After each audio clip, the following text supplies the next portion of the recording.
introduction que je vais vous lire l'appel d'un féminisme laïque et universaliste que vous retrouverez dans Mariade, sur le site de Mariade et que nous distribuerons tout à l'heure à la sortie.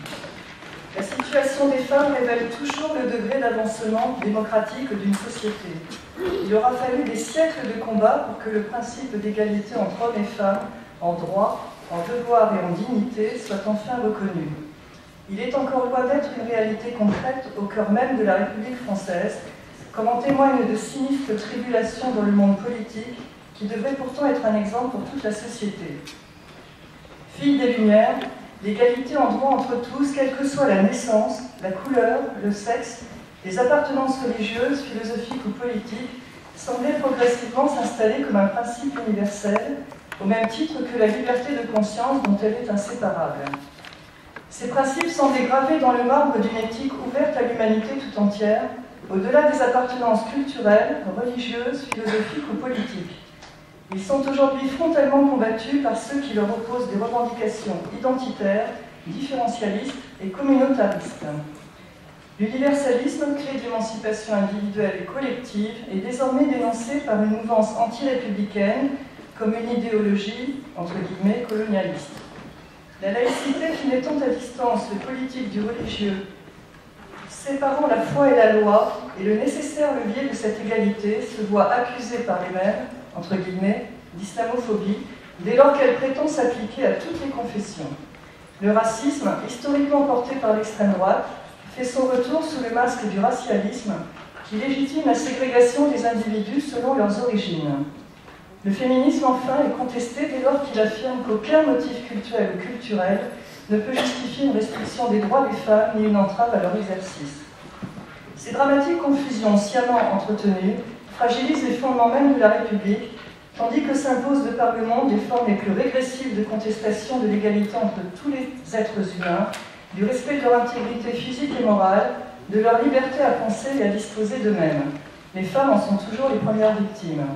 En Europe, ce sont les gouvernements les plus conservateurs, soutenus par des églises rétrogrades qui s'arc-boutent sur l'interdiction totale de l'avortement ou qui tentent de remettre en cause ce droit, là où il est déjà restreint à des conditions drastiques comme en Espagne ou en Pologne.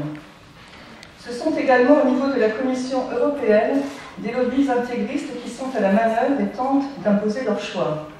En Amérique centrale et du Sud, l'Église refuse l'accès à l'IVG des femmes enceintes porteuses du virus Zika, dont il est pourtant avéré qu'il cause de graves malformations. Le pape, ami des pauvres et des opprimés, n'est pas celui des femmes ni de la laïcité, comme ses récentes déclarations en témoignent. Certains évêques, dont un représentant du Vatican, n'hésitent pas à affirmer publiquement que le viol est moins grave que l'IVG. On ne compte plus les pays où les attaques au vitriol et les lapidations sont devenues monnaie courante, où les crimes d'honneur se banalisent, où des centaines de filles sont soustraites à l'école et au savoir, où elles sont enlevées pour être converties, mariées de force, humiliées, battues, transformées en esclaves sexuels, assassinées.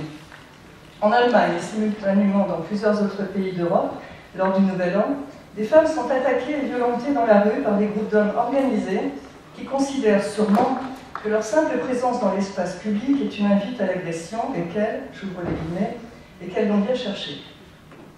En France, dans un nombre croissant de quartiers, la pression sociale d'une doxa machiste, alimentée par des prêches fondamentalistes,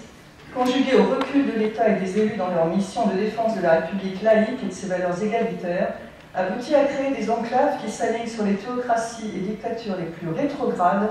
pour justifier les violences faites aux femmes.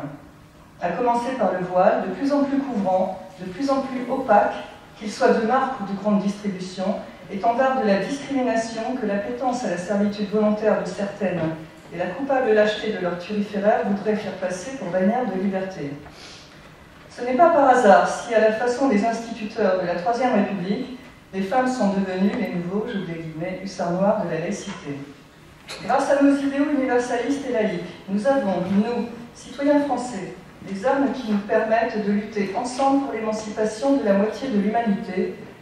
non pas au nom d'un quelconque particularisme qui voudrait aux femmes de n'avoir des droits que parce qu'elles sont, j'ouvre les guillemets, autres, mais au nom de notre commune nature et du fait que, j'ouvre les guillemets, tous les citoyens sont des femmes comme les autres.